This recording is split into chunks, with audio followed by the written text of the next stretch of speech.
సొంత బాకా ఊదించుకోవడానికి ప్రకటనల రూపంలో 100 కోట్ల ప్రభుత్వ ధనాన్ని తన రోత మీడియాకు సమర్పించారు. వాలంటీర్లకు తన రోత పత్రికను అంటగట్టి కోట్ల రూపాయలు ప్రభుత్వ ఖజానా నుంచి స్వాహా చేశారు. చివరికి తన రాజకీయ ప్రత్యర్థులపై బురద చల్లేందుకు తన పత్రిక, ఛానల్ ఉద్యోగులు, వైసీపీ సోషల్ మీడియా సైకోలకు 100 కోట్ల రూపాయలు పంచేశారు. ఇది వైసీపీ హయాంలో నాటి సీఎం జగన్మోహన్ రెడ్డి చేసిన ఆర్థిక అరాచకం.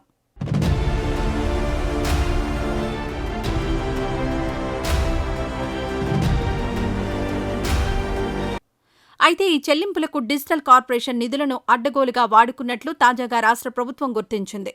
డిజిటల్ కార్పొరేషన్లో ఆనాడు పాల్పడిన అక్రమాలు, అరాచకాలు ఒక్కొక్కటిగా బయటకొస్తున్నాయి. విజిలెన్స్ అండ్ ఎన్ఫోర్స్మెంట్ కొన్ని రోజులుగా చేస్తున్న ఫోరెన్సిక్ ఆడిట్లో సోషల్ సైకోలు కొందరు విధులకు హాజరు కాకుండానే జీతాలు తీసుకున్నట్లు బయటపడింది.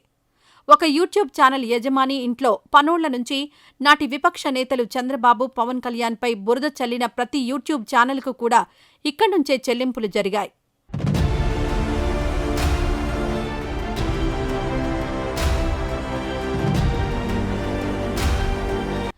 అయితే ఇప్పటికే తేలింది 50 కోట్లు. సోషల్ సైకోలకు గత 5 ఏళ్లు రాజపోషణే. డిజిటల్ కార్పొరేషన్ను కొల్లగొట్టి జీతాలు. రోత మీడియా, ఐపాక్ సిబ్బందికి, ఐడ్రీమ్ ఓనర్ ఇంటి పనోళ్లకు, రామ్ గోపాల్ వర్మ, సజ్జల భార్గవ్, దేవేందర్ రెడ్డిలకు భారీగా చెల్లింపులు. బాకా సైట్లు, యూట్యూబ్ ఛానళ్లకు కోట్లలో యాడ్లు. కార్పొరేషన్లో ఫోరెన్సిక్ ఆడిట్. త్వరలో ప్రభుత్వానికి విజిలెన్స్ నివేదిక. విజిలెన్స్ పరిశీలనలో అక్రమాలు వెలుగులోకి.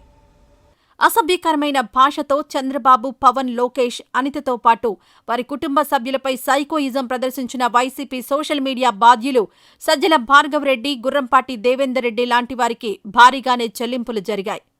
ఐడ్రీమ్ ఛానల్ యజమాని ఇంటికొచ్చి పిల్లలకు ట్యూషన్ చెప్పిన టీచర్లకు కూడా ఇక్కడి నుంచే చెల్లింపులు జరిగాయి. ఈ వీడియో నచ్చితే లైక్ చేయండి. అలాగే మా ఛానల్ని ఫస్ట్ టైం కనుక చూస్తున్నట్టయితే ఇప్పుడే సబ్స్క్రైబ్ చేసుకుని పక్కనే ఉన్న గంట సింబల్ని యాక్టివేట్ చేసుకోండి. అప్పుడే మేము పెట్టే ప్రతి వీడియో మీకు నోటిఫికేషన్గా వస్తుంది. అలాగే ఈ వీడియో పూర్తిగా చూసినందుకు ధన్యవాదాలు.